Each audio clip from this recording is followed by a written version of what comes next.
अस्सलाम वालेकुम दोस्तों, कैसे हैं आप? ठीक हैं जी। आज सैटरडे छुट्टी का दिन है और आज जो है घर के जो काम रुके होते हैं उसको छुट्टी वाले दिन जो है यहाँ पे किया जाता है। तो ज़िंदगी जो है वो इंग्लैंड की आसान नहीं होती। कई लोग समझते हैं कि ज़िंदगी यूके की आसान है। अच्छा जी, ये है जी वुड जो आउटडोर के लिए इस्तेमाल आती है, ये ली है आज। और साथ में ये मेरे जो बिल्डर है, ये मैं उसी की गाड़ी में हूँ साथ।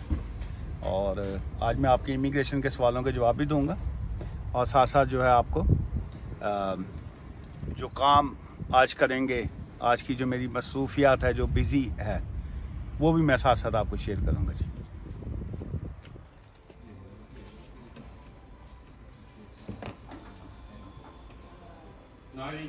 Yes, sir.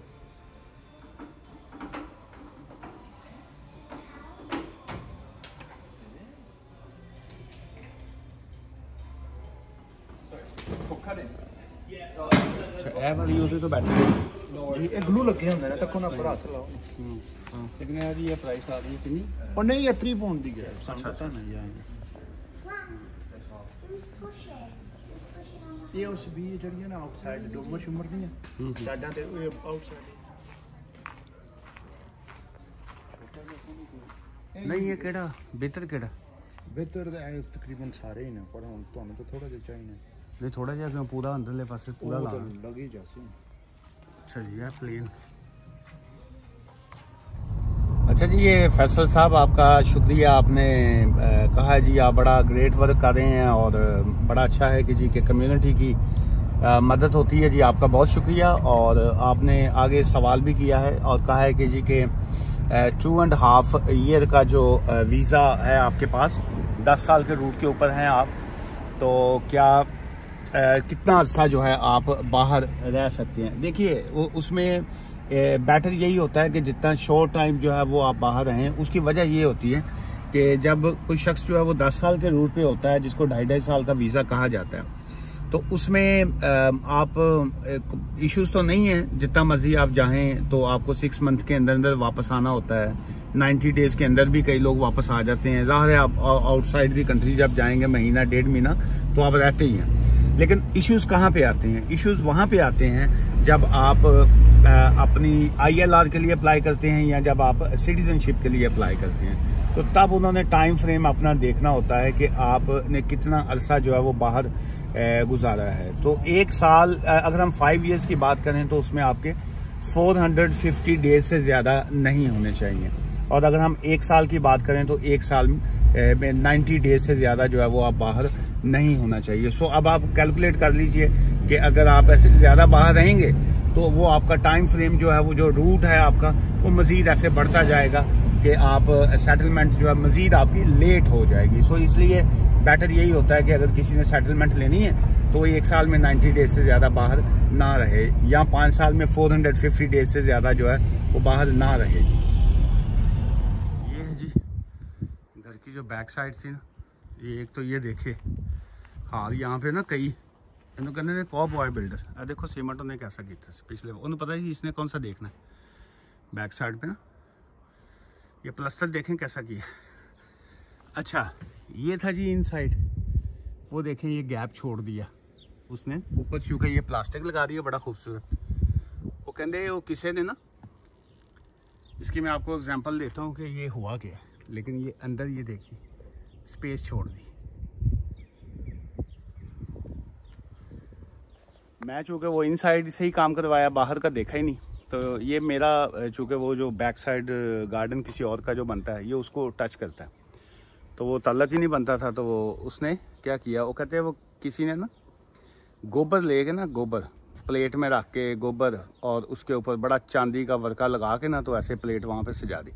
तो देखने में यही लग रहा था कि यार चांदी का वर्का है, थले पता नहीं कोई खीर पई है, कोई ज़बरदस्त हलवा होएगा, तो थले गोबर सी है मझ का गोया ना। तो सेम काम ये बिल्डर ने किया जी। उसने कहा बैक साइड है, नज़र आना कोई नहीं, तो ये ऊपर से भी गैप छोड़ दिए। अब उसको कवर करने के लिए, चूँकि ये प्लास्टिक उतारेंगे तो बड़ा लंबा काम, तो उसके लिए ये वाली वुड अभी लेके आए, ये जो अभी आपको मैंने B&Q से दिखाई है, ये अब अंदर लगेगा। सो यहाँ पे यूके में ये जो बिल्डर्स हैं ना, ये बाज़ का जो है बड़े गलत टक्कर जाते हैं, लेकिन बहुत अच्छे भी हैं। ये जो आज मिला है ये अच्छा है जी। अच्छा जी, इन्हों अपनी जुबान से कहते हैं रुई है, इस तो और भी बड़े लगते हैं। थोड़ी जुबान से क्या कहते हैं? रुई है ना। हाँ अच्छा जी, ये जब इसके अंदर डाली जाती है ना तो फिर ये इससे अंदर चूँकि यहाँ पे सर्दी रहती है, ठंड, तो ये ठंड को जो है ना वो बचाती है।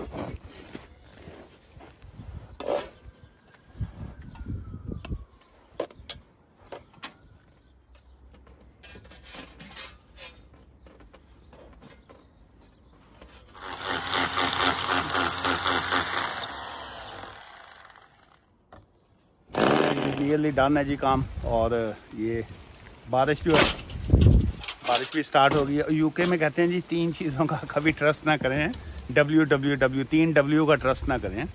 तो वो शुरू में नया में आया तो मैंने कहा जी पता नहीं कि 3 W की शायद कोई रेसलिंग है, तो वो पता चला जी वर्क, वुमेन और वेदर जो है यहाँ पे पता नहीं चलता। अचानक ये भी देखिए बारिश, धूप थी पहले, ये अब बारिश, और उसके बाद जो है कभी भी चेंज हो जाएगा। और वर्क का भी कोई पता नहीं होता, अचानक कंपनियां बंद, अचानक छुट्टी। तो वूमन का तो असी तजर्बा कभी नहीं किया। अच्छा एनीवेज जी, ये नियरली काम डन है। और इमिग्रेशन का एक बड़ा ज़बरदस्त एक सवाल है, भाई साहब ने कहा जी कि क्या अगर स्टूडेंट के बाद जो है वर्क वीज़े पे चले जाते हैं तो क्या वर्क वीज़े पे जाने के बाद जो है स्टडी कंप्लीट करें या असाइनमेंट्स के ऊपर या ये जो अटेंडेंस के ऊपर, ये बाकी मामला इस तरह का सवाल उनका। देखिए जब आप स्टूडेंट थे तो आप ज़ाहिर है आपकी वो रिस्पॉन्सिबिलिटीज़ वो थी, तो अब जब आप स्किल्ड वर्कर वीज़ा पे चले गए तो अगर आप उसकी बाद जो है वो स्टडी करना चाह रहे हैं तो क्या असाइनमेंट का तरीका है, क्या अटेंडेंस का है, वो आपके और यूनिवर्सिटी के बीच में है। सो वो आपने यूनिवर्सिटी से पता करना है। उसका अब एक वकील क्या बता सकता है कि जी वो क्या असाइनमेंट पूरी नहीं करेंगे, तो चूँकि वीज़ा का तो उससे कोई तल्लक नहीं आ जाता स्टडी का जो है। जब आप स्किल्ड वर्कर वीज़ा पे चले गए तो इसका मतलब है कि आप स्किल्ड वर्कर वीज़ा पे हैं। तो हम तो इमिग्रेशन के वकील हैं, वो सब इमिग्रेशन ही बता सकते हैं। तो अटेंडेंस शॉर्ट है या फ़ीस का क्या मामला था, ये इस between you and your institute जो है उनके बीच में है जी। तो आप अपने यूनिवर्सिटी से जो है ये गपशप करके उनसे पूछिए ये बाकी मामला। बाहर का काम तो डन हो गया, तो अंदर का ये जो था, ये विंडो मैंने कल भी दिखाई थी वीडियो में, तो उसकी वजह से पानी जो था यहाँ से, क्योंकि ये दरवान है ऐसे जाता है तो इसमें गिरता था, तो उसके बाद यहाँ पे भी ये सारा ख़राब हो गया था। तो अभी ये सारा जो है ये कटिंग करवा के इसकी ये सारा नया सारा प्लस्तर वगैरह होगा जी। अब नहीं सारा डन होगा।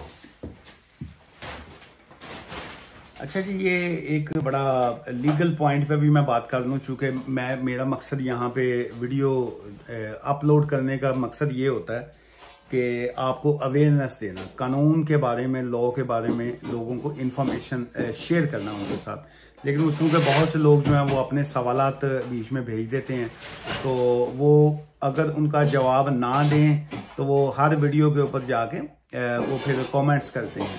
अच्छा, अगर वो जवाब किसी का प्रॉपर सही दे भी दें तो उसमें से कई बंदे जो वो माइंड कर जाते हैं कि जी कि मैं तो इस जवाब का एक्सपेक्ट नहीं कर रहा था।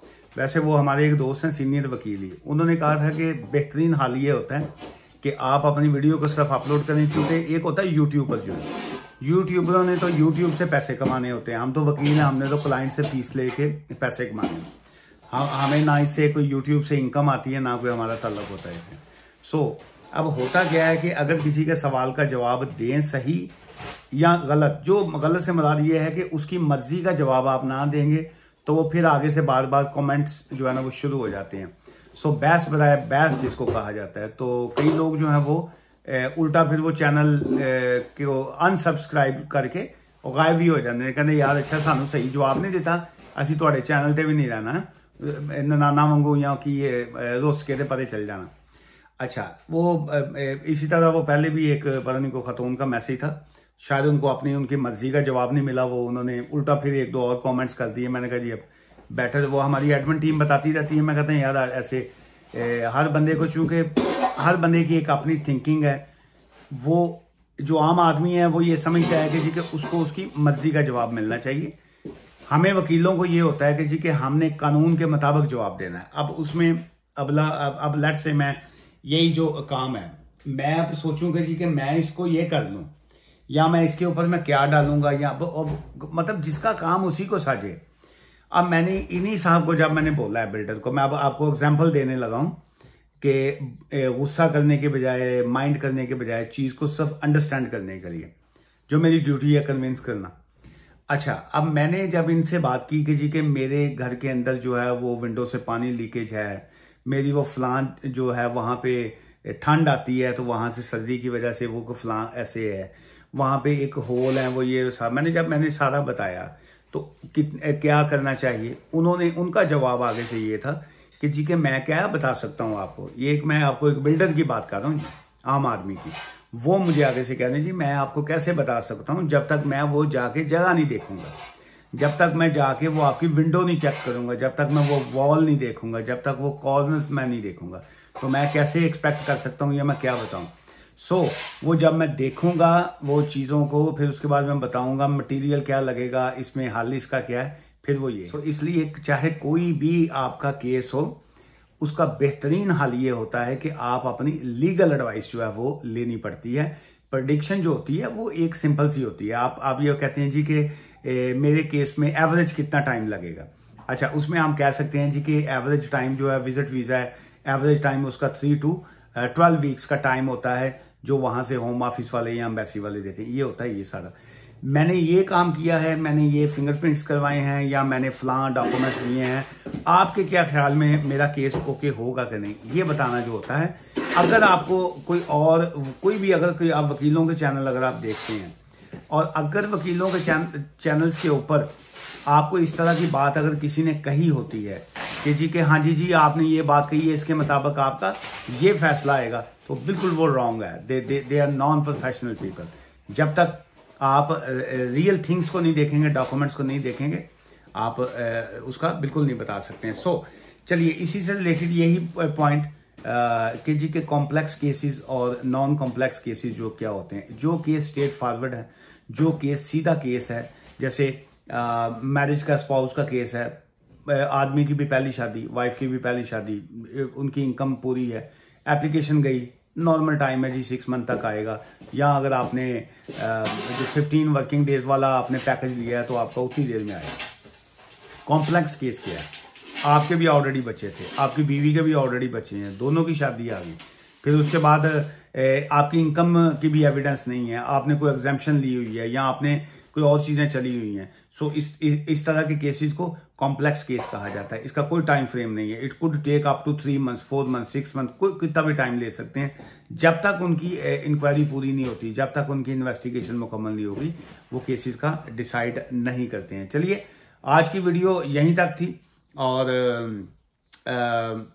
मुझसे मिलना चाहें, बारी लॉ एसोसिएट, हम लोग ब्रैडफर्ड में होते हैं जी, और अदरवाइज आप फोन एडवाइस जो है वो भी ले सकते हैं। और हमारा ऑफिस जो है वो फोन एडवाइस के या ऑफिस मिलने की हम लोग फीस चार्ज करते हैं। और ये कहना कि जी कि कोई केड़ा एहो जिहा सवाल पूछ लिया कि जड़ा तुहाडी पूंछ ते पैर आ गया, ऐसे नहीं होता।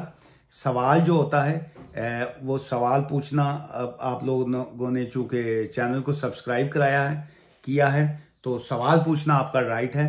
जवाब देना जो है, एक लीगल जवाब देना हमारा भी राइट बन जाता है, फर्ज बन जाता है। लेकिन रॉन्ग इन्फॉर्मेशन देना, या आपको सिर्फ एज अ सब्सक्राइबर चैनल के ऊपर रखने के लिए, सेटिस्फाई करने के लिए कि जी के हमारे सब्सक्राइबर जो हैं वो कम ना हो या हमें छोड़ के ना जाएं, आपको मुतमिन करने के लिए जवाब देना अपने प्रोफेशन के साथ जो है वो गद्दारी है। मैं एक प्रोफेशनल वकील हूं, सो मैं वही मैं बात करूंगा जो एक लीगल है। दुआ में याद रखिएगा जी। Take care, bye for now.